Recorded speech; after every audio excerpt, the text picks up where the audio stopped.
Greetings everyone, Shiv here. Alright, so today we're going to be taking a look at Snower's N'Zoth Dragon Priest. So, what is a N'Zoth Dragon Priest? Well, take Dragon Priest, add N'Zoth, and a few other Death Rattle minions. I'm not even kidding, it's really just that fucking simple, people. It really is. We already learned from previous metas that Dragon Priest was a really strong deck. It did really well on ladder. It was able to just kind of beat a lot of shit to ground because they just couldn't deal with its pacing as well as its ability to heal up the minions that it's using to trade. It caused a lot of problems for a lot of decks, and well, it's doing the same thing now. But then you're gonna go, okay, so why does it need N'Zoth? Aha! Because, well, Dragon Priest was a good deck, but it seemed to fall apart against certain control mid-range decks quite nicely. It just really didn't have the big enough push to do what it needed to do. Well, add in N'Zoth and some Death Rattles, and you kind of fix that problem for the most part. Now, I'm going to state this right now up front. This deck has problems with two matchups. Freeze Mage and pretty much anything Rogue, alright? Just letting you know now. Those are going to be rough matches for you to deal with. Matter of fact, in the guide, it actually just says Concede for one of them. And on the other one, it says pretty much just like Rogue. Yeah. I'm not even going to lie. Alright. So, like any priest, it's going to have a few standardized cards here. Obviously, you know, your Power Word Shields, your Northshires, and because this is Dragon, you're looking at Twilight. So you get pretty much a lot of the typical stuff you'd expect in a Dragon Priest. Where it gets interesting is the Shifting Shade. This is one of the sleeper hits that came out of the Old Gods, and it is putting in some serious work, ladies and gentlemen. Holy crap. I can't tell you how many times this has given me an unexpected answer that allowed me to cleanly deal with my opponent's board and then just continue pushing for victory. Matter of fact, this card has led to me winning many a times without ever getting to N'Zoth. Yay! Good times. Now, Excavated Evil is a card we've seen gain some popularity and then lose popularity. It's only one of in this deck, just letting you know right now. Mostly because, you know, Patron isn't as relevant as it used to be, and you kind of needed this slotting for a few other things. And of course you got the Holy Nova because it's an AoE and a heal, which is really important in those aggro matchups. Now, also a little point to note, there's only one Northshire Cleric in this deck, so you're going to have to play this very carefully and very smartly, alright? Try as hard as you can to get value on this. Playing this out turn 1, probably not going to be in your best interest. Alright. Sylvanas, Death Rattle, awesome. Chilmont, Death Rattle, awesome. You got your Ysera, Deathwing the Dragon Lord. Alright. So, there's good and bad about this card, and I want to cover both aspects of it. The good, it's a 12-12 for 10, and it's Death Rattle, so you're going to get it back with N'Zoth. The bad, it's primarily going to be the focus that everybody's going to try to steal with Sylvanas or Entomb or whatever. They're never going to deliberately allow this to die, because getting it back a second time with N'Zoth is going to be a really nasty scenario. So guys, I don't generally advocate killing your own minion to get the effect off, with the exception of Sylvanas, because that has worked out great for me in the past.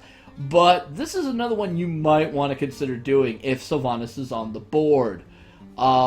Just because you don't want them to take your 12-12. You don't want them to take your 12-12, alright? So, consider that. But the good part about it is, you know, you can get a bunch of value of getting your dragons on the board. Now, that seems like really cool, but truth be told, there's really only 2 dragons getting on the board for free is not going to have any kind of negative implications, and that'll be Chilmon Ysera. When you look at Azure Drake, Twilight Guardian, and Twilight Whelp, these are all Battle Cry dragons, which means that by getting them on the board free, you're foregoing their Battle Cry, which in the case of the Twilight Guardian and Twilight Whelp is going to make them less effective. Not even gonna lie, it makes them super less effective, so probably not in your best interest to overly fuck around too much with it. If you have Ysera in your hand, then yeah, drop down the Deathwing, boom, it dies, get free Ysera on the board. If you've got Chilmont, same fucking scenario. But if you've got your Twilight Guardian or Azure Drakes and all that, you may want to think twice before playing it. Sometimes you don't really get an option and you just have to play it, and I completely understand, but just remember, it does come with that little drawback. Alright.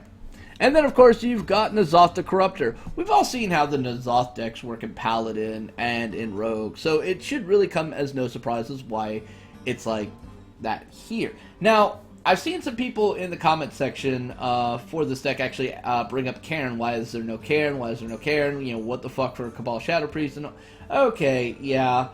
I see the merits of their argument, but at the same time, I see the value of Cabal Shadow Priest. Being able to take your opponent's minion can lead to some really great scenarios every single time. Alright? Whether it be card draw, armor, just taking a 2/4 that has the ability of spawning these little imps that you can then also use to help tempo the board. You know, so definitely a lot of value in that. Not to mention there's some low-cost Death Rattle minions that you can steal and also add that to the mix. So yeah, I mean, it also does create this great scenario where now your opponents are going to have to work even harder to deal with the board, because now they don't have that minion you just stole to rely on to help them in this situation. So they'll have to invest more cards out of their hand. This is not always ideal for many class, Warlock being the exception. So, but yeah, I think Cabal Shadow Priest definitely has a place in this deck, and it works out phenomenally well. Phenomenally well. Now, I could go talk about the guide and everything, but I kind of want people to actually go and read the guy's guide. He actually took some time and wrote up the matchups and things of that nature, so definitely go check that out. So instead, we're just going to go through some playthrough. Alright. So here we are, we're on turn 6. We're kind of already in a bad spot versus a Cthulhu Druid. The only play I really had here was to get rid of the 2-1 and play down the 5-4. So now it's a one-on-one contestation, unless he wants to use a swipe to clear it and then hit me for a grand total of 6 damage face. And he's taking his time, and I'm thinking about what my follow-up play is. We got the Emperor Thurzan off of the Shifting Shade, so that gives me a little bit of an idea of some stuff I could do with this, because Emperor Thurzan pretty much just says taunt 9 times out of 10. When people see him, they automatically will trade everything they can to kill him. And I'm going to play to that. Alright. So it brings out the Azure Drake, goes for the card draw, hits me 5 to the face. You know, he wants me to force the trade. I don't blame him. So we're going to bring down the Emperor. And we're also going to play this. Just because he'll be able to trade in hero power into the Emperor, but then he still has the Northshire Cleric to deal with. So if I can get him to invest, say, a Wrath or something else, then that's even better. He's deliberately reducing his hand advantage in order to try to dominate on the board, which I can counter quite nicely. So he's going to build up his Cthulhu, and he's going to continue to build up his Cthulhu. This is actually a very smart play. And it leaves me with the perfect answer to deal with it, because I actually played the Northshire Cleric down in the way that I did. Alright, because we got the reduction with the Emperor, this allowed me to do this turn 8 play very nicely. Clears the board, bam, and I get to heal my face, and I do 2 damage to him.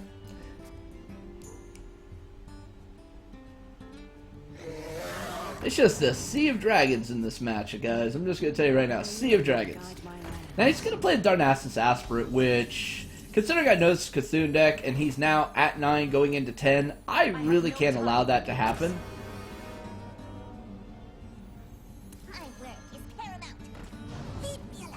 We're going to trade here, and we're going to heal back the minion.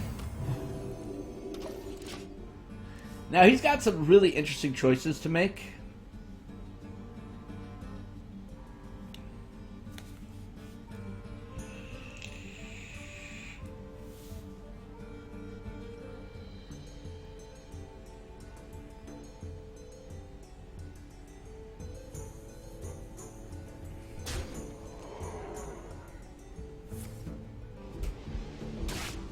This was a really smart choice. Are you my master? That, not so much. Caress your fear.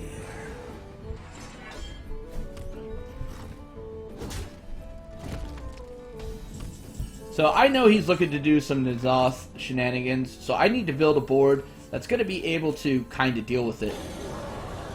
So simple trade here. We take his 2/3, and again, paying attention to my health, I'm just going to heal up.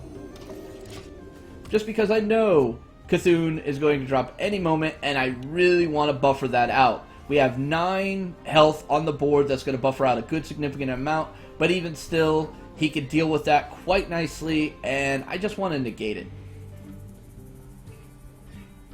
So we're always trying to keep that health total at a 20 or above to kind of negate Cthulhu. Alright. So here comes the Twin Emperor, and he's also going to go for the card draw as well to try to get where he needs to go. This is pretty much telling me he does not have Cthulhu in hand yet, but he may have just gotten it. Alright.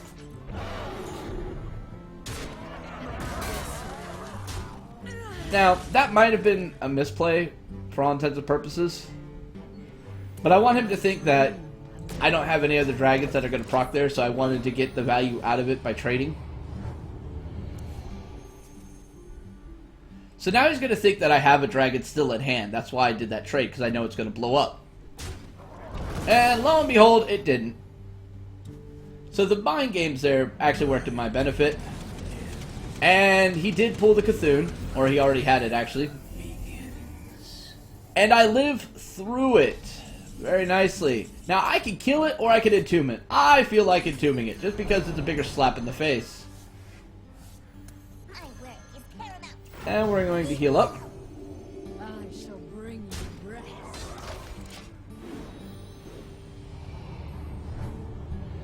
Alright, so we got a really nice board going here. So he's going to want to take care of you, Sarah, because that's going to lead to a lot of problems the longer she's on the board.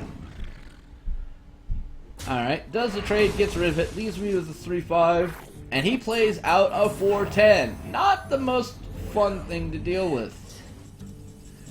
Alright, so we've had quite a bit of death rattle go down. We're just going to do this. Bounce that back into his hand so he has nothing to combine in on a trade. And we're just going to go in and pretty much lock him out of the game, because Druids have no way of dealing with this type of board. I concede. And he just concedes like he should have. Alright.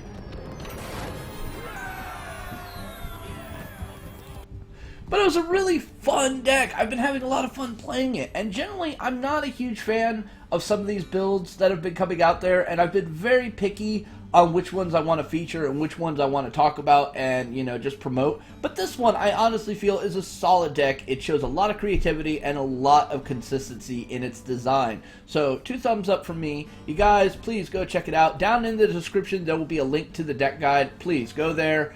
Read some of the comments, read the guide itself, and if you like the deck, please throw that guy an upvote. He deserves it, because this is an amazing design. Alright, but as always, this is Shiv saying, thank you very much for watching. If you like these videos, please like, subscribe, leave me comments down below. Let me know what you think of the deck and or video. What are some of the cool plays that you've gotten? What are the rough matchups, besides, obviously, Freeze, Mage, and Rogue? Alright, I want to know. I love these discussions that we have. So, till next time, stay safe, have fun, and may RNGesus bless you. Peace.